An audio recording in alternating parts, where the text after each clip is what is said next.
নমস্কার, আমার চ্যানেলে সবাইকে স্বাগতম। আজকে নিয়ে আসলাম আপনাদের জন্য একটা অসাধারণ পিঠার রেসিপি। চলুন দেখি কিভাবে আমরা এই পিঠাটি তৈরি করি।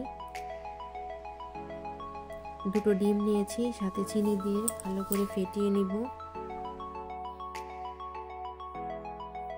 ভালো করে মিশিয়ে নিচ্ছি ডিম আর চিনি। ফেটানো হয়ে গেলে অল্প পরিমাণে লবণ দিয়ে দিয়েছি, আবারও ভালো করে মিশিয়ে নিচ্ছি। এবার দিয়ে দিচ্ছি 1 কাপ পাকা আমের পিউরি। এখন ডিমের সাথে এটাও ভালো করে মিশিয়ে নিব।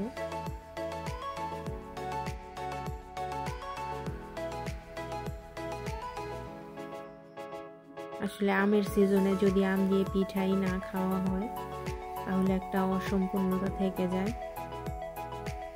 আর এই পিঠাটি সত্যি অসাধারণ, একদম ঝামেলা ছাড়াই তৈরি করে নিয়েছি। 1 চামচ বেকিং পাউডার দিয়েছি সফট হওয়ার জন্য, আর দিয়ে দিচ্ছি 2 কাপের মতো সুজি।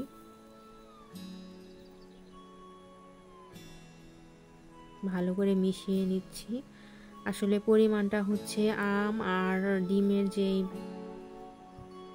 মিশ্রণটা আছে, যতটুকু পরিমাণে মানে গোলাটা না হওয়ার জন্য সুজি প্রয়োজন হয় ততটুকু দিয়ে দিব। এটা বেশি পাতলাও হবে না, বেশি ঘনও হবে না।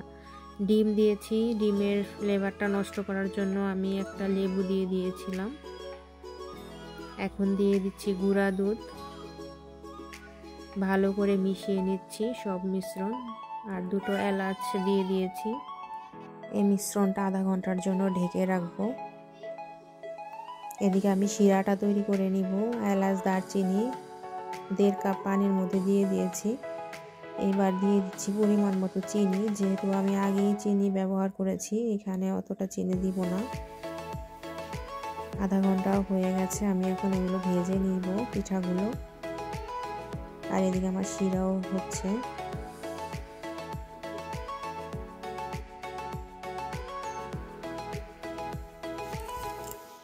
দেখুন পিঠাগুলো কিভাবে ফুলে উঠেছে।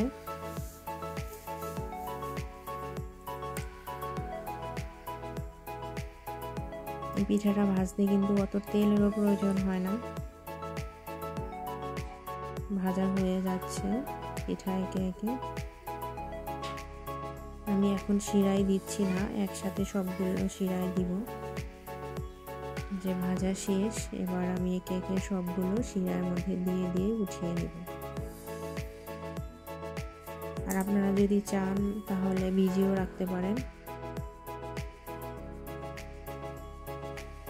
আমি সবগুলো পিঠা ভিজিয়ে ভিজিয়ে উঠিয়ে নিচ্ছি, কারণ পিঠাও গরম আর হচ্ছে চিনি শিরাটাও গরম। তাড়াতাড়ি কিন্তু শিরাটা পিঠার মধ্যে ঢুকে গেছে। উপর দিয়ে একটু ছিটিয়ে নিচ্ছি।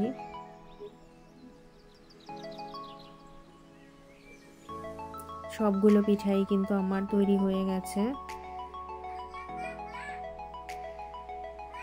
দেখলেন তো কত সহজেই পিঠাটা তৈরি হয়ে গেল। বাসায় যদি মেহমান আসে আমরা কিন্তু ঝটপট এরকম পিঠা তৈরি করে সামনে দিতে পারি, বা বাচ্চাদেরও তৈরি করে দিতে পারি।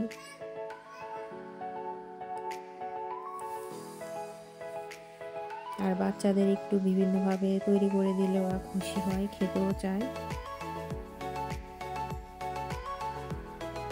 জাস্ট অসাধারণ হয়েছে পিঠাটা।